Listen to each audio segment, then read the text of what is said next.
So hey girl, thanks for coming by my place. No worries. You mind if our girlfriend can come by with us? Hell no! This is why I watch dcbornrob.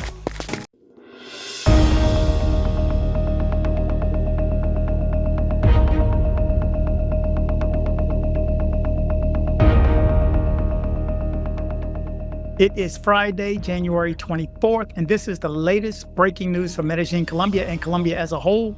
This video is just going to be one, well, actually, it'll be two. I am going to replay the video that I did about 6 months ago regarding the ELN and FARC, and an up-to-date one to start this video. It's just 3 minutes long, something like that, that has to do with the current situation in Catatumbo, and near Venezuela. It's a mess. It's a mess. So regarding your questions, here's the answer in this video right here, a quick one, and then followed up by the history of the ELN if you care to learn, ELN and FARC.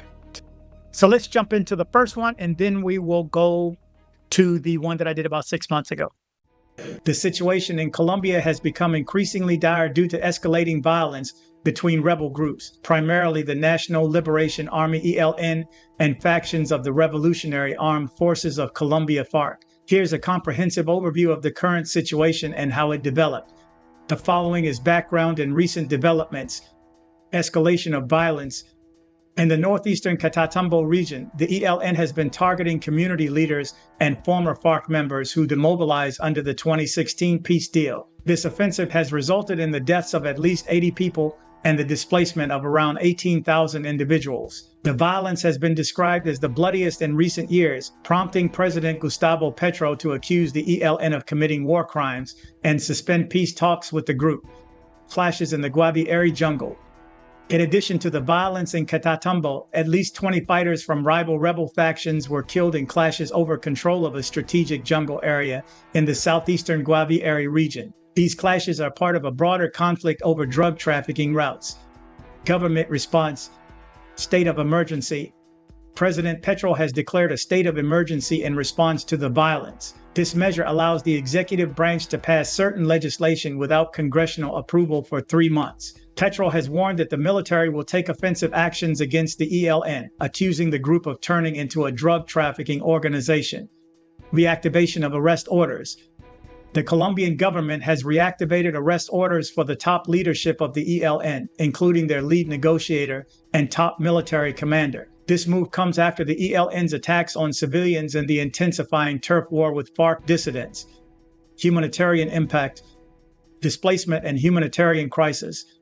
The violence has forced thousands of people to flee their homes, creating a looming humanitarian crisis. Many of the displaced are staying in shelters and hotels in cities like Tibu, Alcana, and Tuquita. The United Nations has expressed concern over the situation, highlighting the need for a comprehensive state presence to bring public services, legal economies, and security to affected regions. Historical context, long-standing conflict.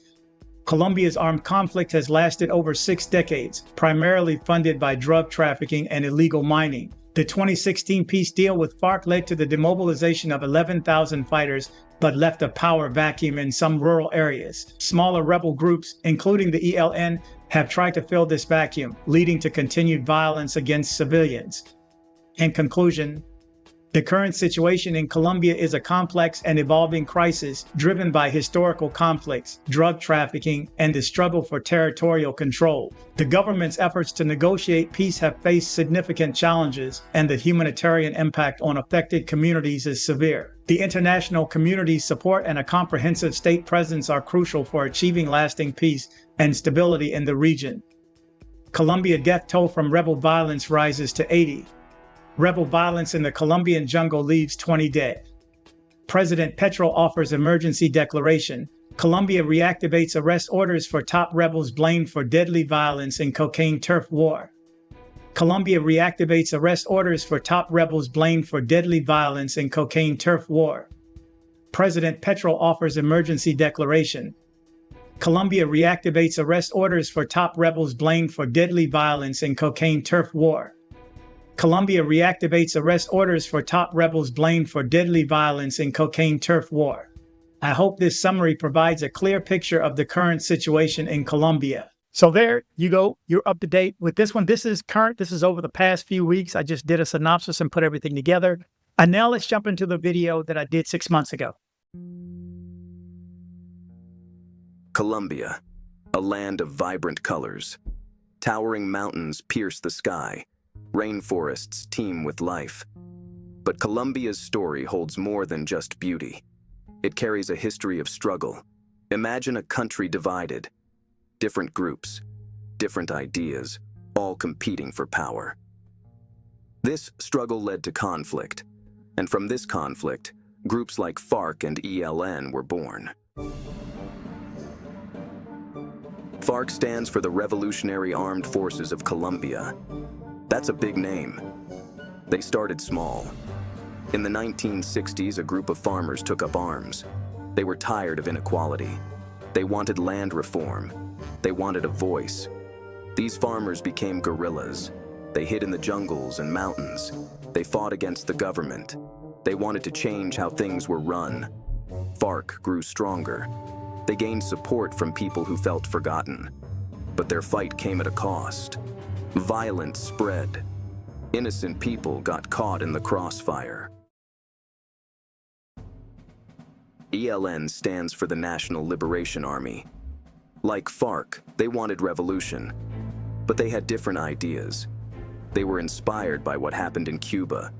They wanted a socialist government.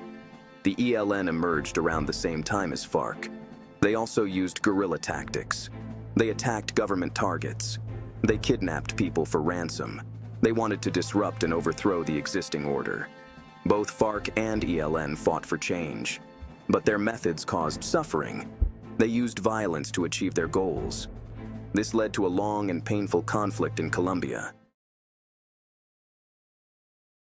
Section 4. Years of conflict and violence. For decades, Colombia was trapped in a web of violence. FARC and ELN fought the government. Paramilitary groups emerged to oppose them. Innocent people were caught in the middle. Imagine living in fear. Bombs exploding in cities. Kidnappings becoming commonplace. That was the reality for many Colombians. The conflict touched every part of life. The world watched with concern. Peace talks were attempted, but they often failed. The violence seemed endless. But even in the darkest of times, hope flickered. Many Colombians yearned for peace. Section 5. Seeking peace. A long and winding road. The road to peace was long and difficult. There were setbacks and disappointments, but Colombians never gave up hope. In 2016, a historic peace agreement was signed between the Colombian government and FARC. It was a moment of celebration. Many guerrillas laid down their arms, began to reintegrate into society.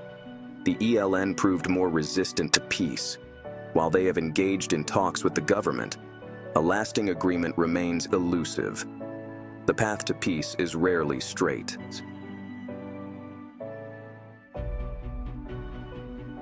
Section 6. Colombia today. Scars of the past, hopes for the future. Colombia today is a country in transition. The scars of conflict remain, but there is also hope. The peace process with FARC has brought significant progress. Colombia is working to heal. They are working to rebuild communities torn apart by violence.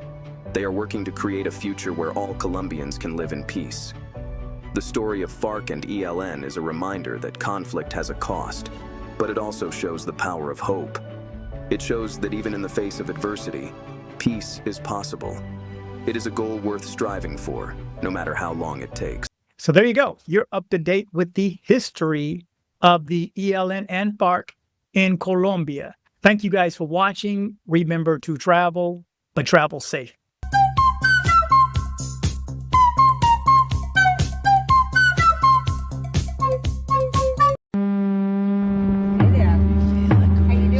Back, motherfucker! I'm back! So hey girl, thanks for coming by my place. No worries. You mind if our girlfriend can come by with us? Hell no. This is why I watch DC Rob. You Kini excited, dili na mag-online. Unsa ba'y dugayan, chika babes kay nasulan. Idol ipadulan, ako ang padulan. Para may lumluman, dili-dili na tuluman. Ay, shock pa, makaloka-loka. Si Bona sexy, lawas murag Coca-Cola. Ang kaanyag ni mo sa akong kalibutan nga saag. Wala ko ikatubag, ikaw ra kong matawag. Murag kagabun sa kabugnaw sa taas. Sa imong paghawas, lawas ni mo labas. Sinut walay gas-gas, ako amo bas-bas.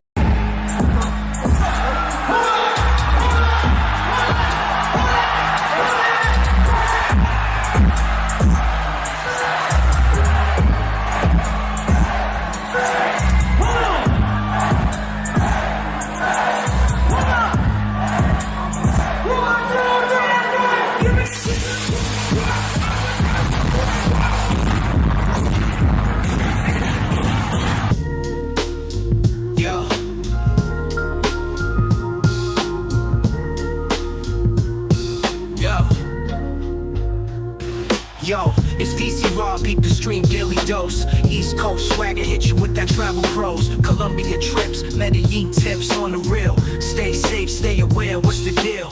News on lock, know the blocks before you walk. Stick to the tours, avoid that shady talk.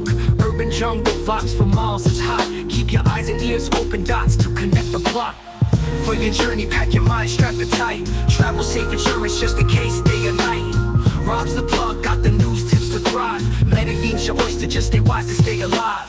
Link up or sink, use the wisdom that's your shield. Guide your tours, soak the culture, streets revealed. Wonderous spots, safe zones, that's the key. dcbornrob's the name, bringing you the clarity. Roll smart, roll deep with that travel wisdom. Medellin's a charm, minus the hazards that glisten.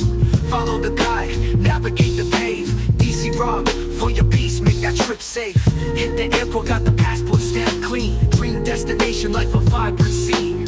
Cautious moves is your grooves, play your part. dcbornrob coming through, future-proof street